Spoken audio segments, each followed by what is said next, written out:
Hello guys, welcome back to your channel art of Mathematica.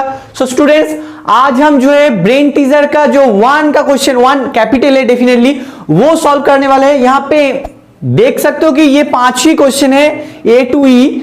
तुम्हें लग सकता है कि ये सर ऑब्जेक्टिव टाइप मतलब एमसीक्यू मल्टीपल चॉइस क्वेश्चन है, 4 ऑप्शन है, बहुत इजी है, कर लेंगे। हाँ, हो सकता है ऐसे तुम लोग समझ सकते हो, लेकिन अगर इसको ठीक से करना है ना तो हो सकता है कि ये वीडियो थोड़ा बहुत लेंदी हो जाए, लेकिन मैं जो 5 क्वेश्चन है उसको एकदम अच्छे से एक्सप्लेन करने वाला हूं, ठीक है ना। तो चलो ज्यादा बात नहीं करते। हाँ, और एक बात है, ये एमसीक्यू क्वेश्चन है इसलिए मैं डिजिटल बोर्ड में सॉल्व करने वाला हूं। So let's get started.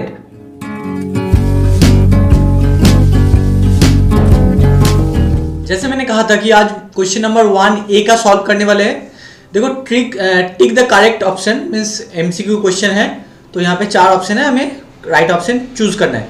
लेकिन जो फर्स्ट क्वेश्चन है वहां पे देखो, पहले तो हम लोगों को जान लेना है कि मोनोमियल क्या है। एक ही टर्म होगा, जिसका एक ही टर्म होगा वो होगा मोनोमियल, तो 1 टर्म। अब बाइनोमियल देखो, बाई है ना, BI बाई मतलब 2 टर्म होगा। ओके, ट्राइनोमियल, ट्राई मतलब 3 होता है, 3 टर्म जिसका होगा कोई एक्सप्रेशन का, एल्जेब्रिक एक्सप्रेशन का, तभी उसको कहेंगे ट्राइनोमियल। नान तो ठीक है। अब ये जो एक्सप्रेशन है यहाँ पे कितना टर्म है हमें देखना है। अब ऐसे देखने में तो लगता है कि यहाँ पे बहुत सारे टर्म है, 3 से बहुत ज्यादा टर्म है, तो नान कर दे। नहीं, हमें इसको सिंप्लीफाई करना है, देखना है कि यहाँ पे कोई लाइक टर्म है या नहीं। अगर लाइक टर्म रह गया तो उसको पहले कैलकुलेट करना है, फिर कैलकुलेशन करने के बाद जितना टर्म रह जाएगा देखना है कि वो सब अनलाइक टर्म है या नहीं। अगर वो सब अनलाइक टर्म है तब उसको काउंट करना है, फिर उसके हिसाब से आंसर होना है। तो चलो यहाँ पे देखो, जो एक्सप्रेशन है उसको लिखने वाले हम। ये है एक्सप्रेशन, तो इसको पहले कैलकुलेट करना है, तो ब्रैकेट को पहले रिमूव करना है। तो 3p² minus 14pq as it is लिखना है, प्लस 2r। क्यों? क्योंकि इससे पहले कुछ साइन नहीं, मतलब प्लस है। ओके, अब बी केयरफुल बच्चों, यहां पे जो है ये माइनस साइन है। माइनस साइन मतलब जब भी तुम ब्रैकेट को रिमूव करोगे तो साइन जो भीतर में जो साइन है वो चेंज होने वाला है। तो अभी यहाँ पे 14pq जो है वो क्या है, प्लस में है। देखो यहाँ पे कुछ नहीं, मतलब यहाँ पे प्लस मान लेंगे। तो प्लस मतलब ब्रैकेट को रिमूव कर रहे हो, मतलब प्लस क्या हो जाएगा, माइनस। तो माइनस 14pq, फिर यहाँ पे प्लस थे माइनस 3p² माइनस 2r²। समझ में आ रहा है ना तुम लोगों को कि सभी साइन चेंज हो गया ब्रैकेट रिमूव करने के बाद। अब देखो 3p² यहाँ पे 3p², लेकिन ये साइन क्या है, माइनस, और यहाँ पे कुछ नहीं मतलब प्लस, तो ये कैंसिल हो जाएगा 0 काट के। अब माइनस 14pq, यहाँ पे भी माइनस 14pq, मतलब दोनों लाइक टर्म है, ये और ये लाइक टर्म है। तो 14 प्लस 14 28pq हो गया। अब यहां पे है प्लस 2r, कोई बात नहीं, और ये 2r²। बी केयरफुल, r है ये r⁻1 है, लाइक टर्म मतलब उसका पावर भी, वेरिएबल सिर्फ मतलब वो अल्फाबेट सेम होना नहीं है, उसका पावर भी सेम होना चाहिए, कोएफिशिएंट अलग हो सकता है। तो यहाँ पे 2r है, यहाँ पे r² है, तो दोनों अलग मानेंगे हम, ठीक है ना। कोएफिशिएंट सेम हो सकता है, अलग हो सकता है, उसमें कोई प्रॉब्लम नहीं है, लेकिन वहां पे जो अल्फाबेट होगा देखने में सेम होना चाहिए। मतलब r², तो यहाँ पे भी r², नहीं तो r मतलब यहाँ पे भी r, तो ये दोनों अलग है, ये और ये, तो ये r⁻1 है और ये r² है, तो दोनों अलग है। तो ये अभी देखो कितना टर्म आ गया, अभी देखो तीनों ही अलग अलग है, तो यहाँ पे 3 टर्म है, तो दिस इज ट्राइनोमियल। तो we are going to tick the option number 3। Now B, HCF of the term of the expression this, इस टर्म का हमें HCF फाइंड आउट करना है। तो ये 1 नंबर का सॉल्यूशन था, A नंबर का। अब देखो B नंबर, मतलब B का जो एक्सप्रेशन है उसको लिखो पहले, 4pq² माइनस 12।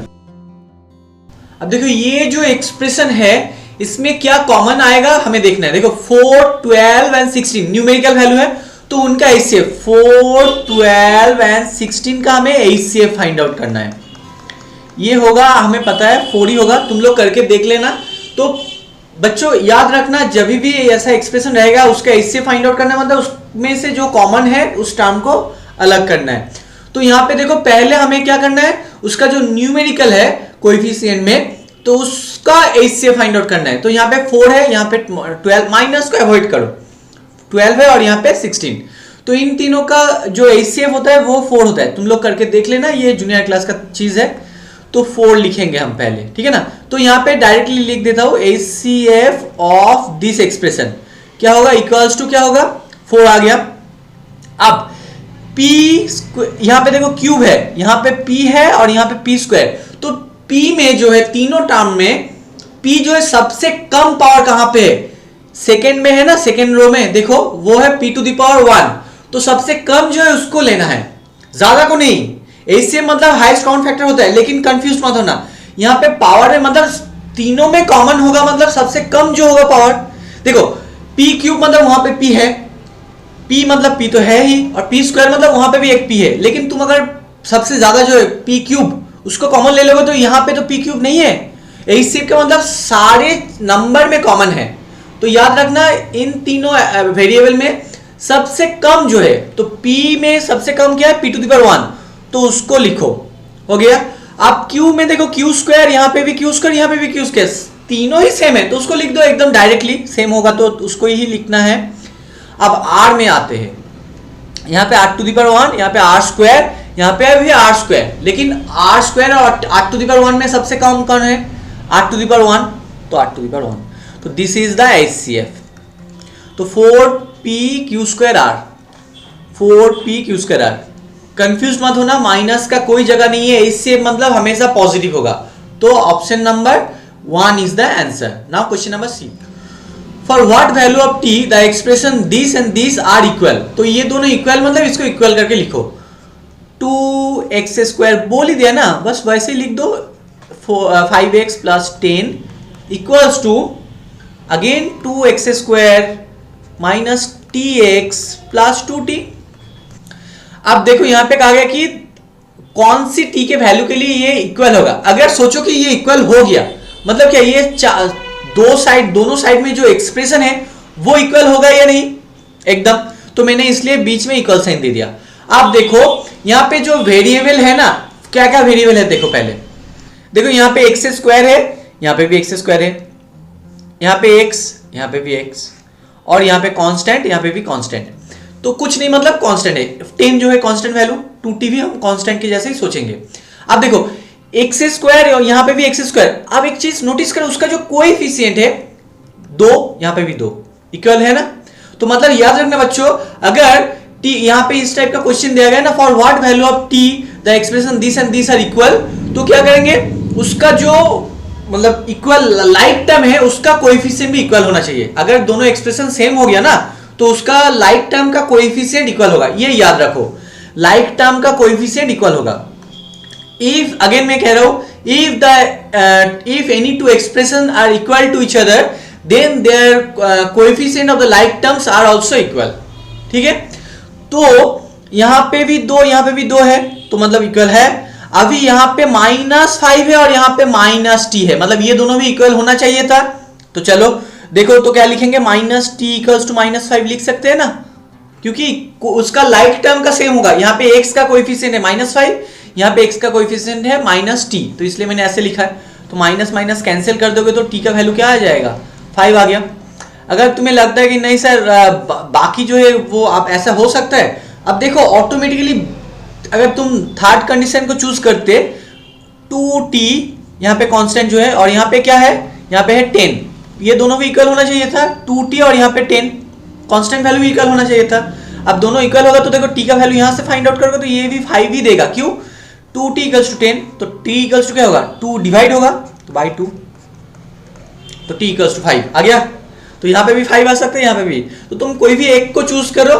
तो क्या लिखना है, if the two expression are equal so coefficient of the like terms are also equal, फिर ऐसे लिख दो, हो जाएगा आंसर। तो t इक्वल्स टू 5 कहां पे है, option number 2।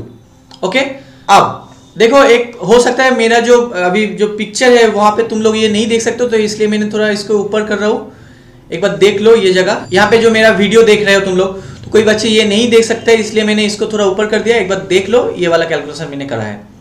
Okay, t equals to -t equals to -5, minus minus cancel हो गया तो ये 5 हो जाएगा t का वैल्यू, और 2t=10 लिखा है, तो t= ये 2 जो है इंटू है, तो यहाँ पे आके ट्रांसपोज करोगे तो डिवाइड हो जाएगा, कैंसिल करने के बाद 5। ओके, तो अभी जो है हमें क्या करना है, क्वेश्चन नंबर, चलो ये तो सी भी हो गया। Now question number D, value of p if the expression this equals to 3।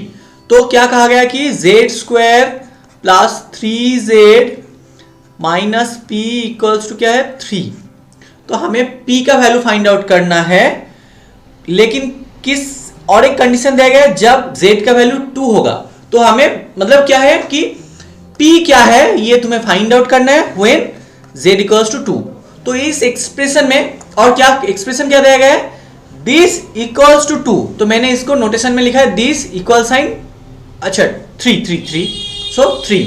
Okay, अब z का वैल्यू इस एक्सप्रेशन में लिखना है, फिर p का वैल्यू फाइंड आउट करना है। कैसे, देखो z का वैल्यू 2 दिया है, तो जहां जहां z होगा वहां पे हम 2 पुट करेंगे। तो फर्स्ट में क्या है z², तो 2² लिखेंगे, z क्योंकि 2 है, प्लस 3z मतलब 3 इंटू z, तो इंटू, अब z का वैल्यू क्या है 2, minus p as it is लिखो, फिर 3 आ गया, इंप्लाइज अब 2² मतलब क्या होगा 4 plus 3 2 6 minus p equals to 3, implies 4 plus 6 10 minus p equals to 3। अब इसको माइनस p इस साइड में रखो, 3, अब 10 को राइट साइड में ट्रांसपोज करोगे तो -10 हो जाएगा, +10, तो -7 आ गया ये, और ये माइनस p था। अब माइनस माइनस कैंसिल कर दोगे तो p का वैल्यू क्या आ गया 7। तो दिस इज आवर आंसर। तो यहाँ पे देखो p का जो वैल्यू है ऑप्शन नंबर 3 में 7 है, तो option number 3 is the right answer. Okay, अब ये भी हो गया। चलो इसको फिर से मैं रब कर दूंगा, अगर स्क्रीनशॉट लेना है और इसको सोल्यूशन को लिखना है तो पॉज करके लिख लो, फिर अब हम लोग क्वेश्चन नंबर ई सॉल्व करने वाले हैं। ओके, तो चलो फिर देखते हैं। अब देखो क्वेश्चन नंबर ई में कहा गया कि factor of this are what. तो ये कौन है इनका फैक्टर, ये ई में। तो बच्चों एक बात कहना है, इसको सॉल्व करने के बाद हमें तुम्हें कुछ ट्रिक बताना है। ट्रिक मतलब ये जो एमसीक्यू मैंने सॉल्व करा ना, अगर ये एमसीक्यू में दिया जाएगा तो और एक तरीके से तुम जल्दी जल्दी कर सकते हो, वो भी बताएंगे, जहां जहां बताना मतलब पॉसिबल होगा वो भी हम एक्सप्लेन कर देंगे। पहले ई को सॉल्व कर लेते हैं, तो चलो ई को सॉल्व करते हैं। तो देखो यहाँ पे क्या है 2x³ plus 5x minus 6x² minus 15। अब देखो यहाँ पे जो है 4 टर्म है, तो दो टर्म करके हम सेपरेट कर लेता हूँ, ठीक है ना। अब इन दोनों में से देखो क्या कॉमन जाएगा, x³ है, यहाँ पे x है, तो x⁻1 है, तो क्या कॉमन आएगा, जो मिनिमम होता है ना, तो मतलब x कॉमन आएगा। फिर यहाँ पे बाकी क्या रह जाएगा 2x²। देखो अब x² और x को मल्टीप्लाई करो तो x³ होता है ना, 2x³ मतलब क्या है 1 कैन राइट ना 2x² इंटू x, और यहाँ पे 5x, तो x और यहाँ पे x कॉमन आ जाएगा। समझ में आ रहा है ना तुम लोगों को। तो 2x कॉमन लिया मैंने, और यहाँ पे अंडरलाइन कहाँ पे नहीं करा है 5 में, तो +5 लिखो ब्रैकेट क्लोज। फिर से देखो इन दोनों में x कॉमन आया, देखो अंडरलाइन किया मैंने।